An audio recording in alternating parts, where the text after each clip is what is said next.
Hello and welcome to Power to the People with me, Graeme Pryce. I think it's fair to say Labour have done more good in their first 2 weeks than the Tories did in the last 10 years.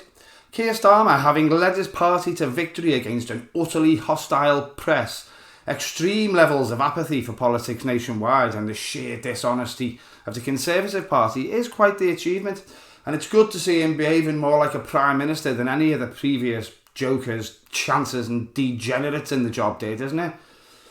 The pervading comments that haunted the bottom of every news article and YouTube video that Starmer is a red Tory doesn't seem to be bearing fruit just yet. Not as far as I can see anyway. The same can't necessarily be said for all of his ministers though, unfortunately. There are, of course, some things I wouldn't try to talk about because I simply don't have the expertise, and I wouldn't want to be accidentally talking a load of bollocks to people who've done me the honour of watching one of my videos. And then there are some subjects that I might know a bit about, but I'm probably a bit naive with, and today's is one of them really. I want to say what I think about Wes Streeting's decisions on the trans issue thing and puberty blockers in particular. I think I've always been clear in saying that my channel is an ally to LGBTQ people. And I would like to set that as the baseline, really. I know there are a few trans people that watch my videos. And you can usually find me in Graham Hughes' live chat when he does his show The Intersection with Rachel Harris on Politics Social as well. So if I do get something wrong about the life experiences of trans people, or I say something that you think is offensive, then let me know in the comments because I do read them all and I will reply if you make a good point. I'm not the type of guy that is incapable of accepting that I'm ever wrong or apologising. Not a Tory. Jeez. Anyway, sorry to interrupt me. I won't keep you long. There are 4 things that YouTube uses in its algorithms. It's whether you've liked, commented and subscribed and how long you've watched the video for. If you could do just one of those 4 things and maybe watch a little bit longer than you thought you might otherwise, it would really, really help. Thank you very much indeed. I've never been very keen on Wes Streeting. I didn't like a lot of the things he did and said during the Corbyn years, and I don't like this latest move either. I was, and still am to some extent, comforting myself with the knowledge that he is very competent and he almost certainly knows what he's doing, and does so with better intentions than any of the human pieces of poo that the Tories ever made Health Secretary. He seems to be making more progress with the junior doctors than the Tories ever did, just by having the sense to treat them as normal people instead of as enemies. So when I first heard that trans people were angry with him, I thought there might be a little bit more nuance to it, so I didn't pay very much attention. But then he put out a series of tweets about the decisions he'd come to, and I read those, and I went on to read a few other views and did a little bit of reading for myself as well, and I must say I'm not very happy with the decision he's made. I used to get a lot of comments saying that you've got to criticise Labour when they do bad things, and well, there's your answer. I'll just give you a tiny rundown on what I know. Obviously, I read a bit of stuff relating to trans issues when I made that traumatic video about Kemi Badenoch, and I knew a bit before that anyway, so seeing Streeting mention the Cass report immediately rang alarm bells for me. Now, I have to say I didn't read all of the Cass report, but I did do exactly what the people who compiled it apparently didn't do, and I listened to the opinions of trans people about it instead.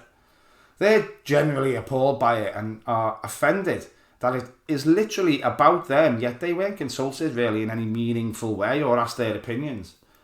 It was a document compiled for a failing government that was desperately trying to use culture wars and the othering of minorities to cling on to power, from what I can tell. Even Dr. Hilary Cass herself, who compiled it, says that the issue is becoming highly politicised and that is leading to dubious outcomes for the treatment of teenagers. Correct me in the comments if I'm wrong, I don't mind, but I struggle to find any LGBTQ organisations that commended the Cass report.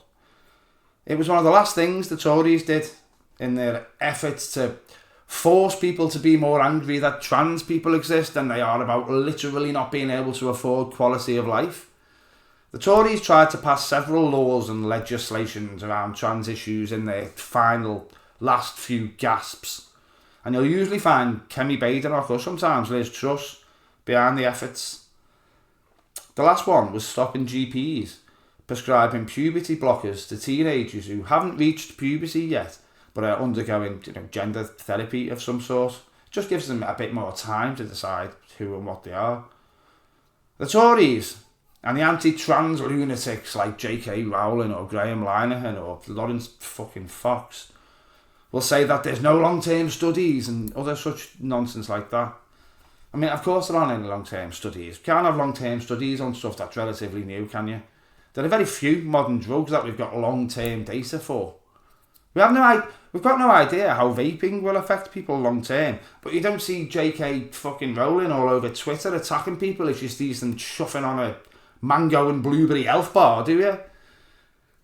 So you'll also find that the sources that these people use, and the Tories, these right-wing knobheads like Fox and Rowling, the sources they refer to, they are sometimes proper doctors, but they're always really political ones or really religious ones. Basically, ones with agendas that have nothing to do with the welfare of trans teenagers and everything to do with advancing their own right-wing career prospects, making money from angering people, or sheer hatred because of my holy book. So I was pretty disappointed to see Wes Streeting saying he was taking the Cass report into account. And I'm even more annoyed to see that he said he was going to refer to the plans of the previous health secretary. The previous health secretary was a fucking Tory, Wes. You need to be doing exactly the opposite of whatever the Tories were doing. What are you on about, you tit? Previous health secretary. So obviously I'm a bit upset for the trans people that this will hurt. There are loads of other happier European countries that use puberty blockers successfully in their treatment plans. And it worries me that instead of consulting with the lead doctors in these countries, Streeting seems to have decided to just take the advice of the last government, who, as I'm sure you will remember, were incompetent, discriminatory, ignorant, raving fucking lunatics who placed the importance of illicitly sneaking money into their mates' bank accounts in the Cayman Islands and deceiving people into voting for them above the welfare of anything and everything. He's also openly gay, which makes it a little bit more of an odd decision.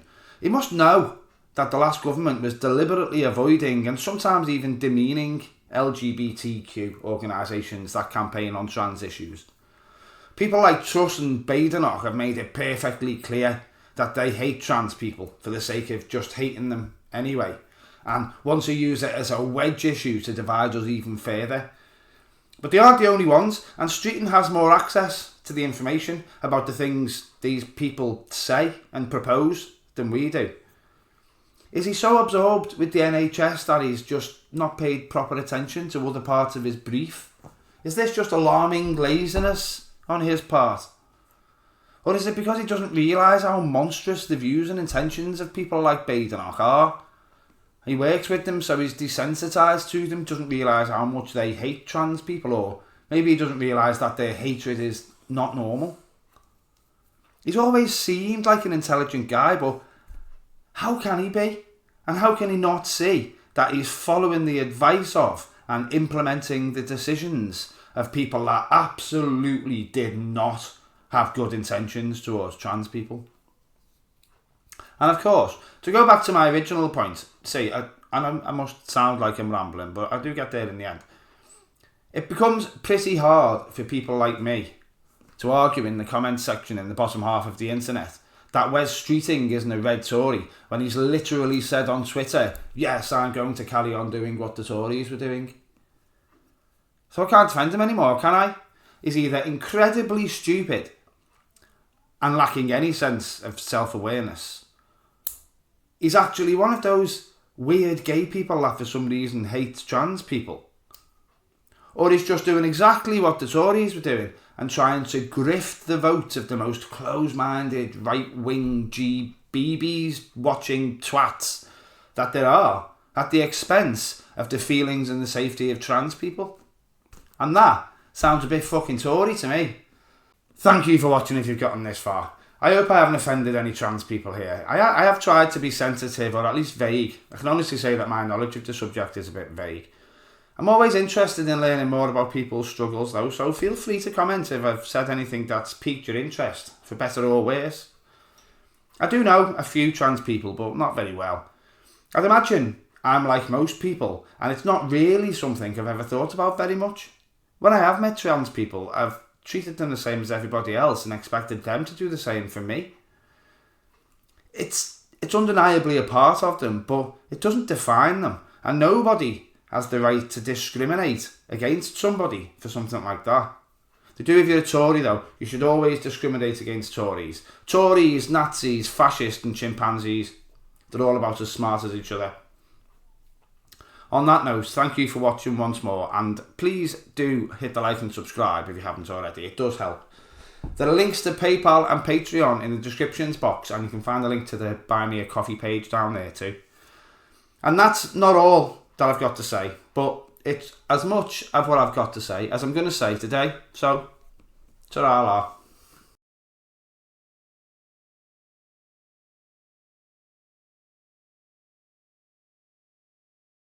That's not all I've got to say, but it's as much of what I've got to... Oh, for crying out loud. It's not good this, is it, mate? That's not all I've got to say, but it's as much of what I've got to say as I'm going to say today. That's not all I've got to... Oh, Christ on a bike.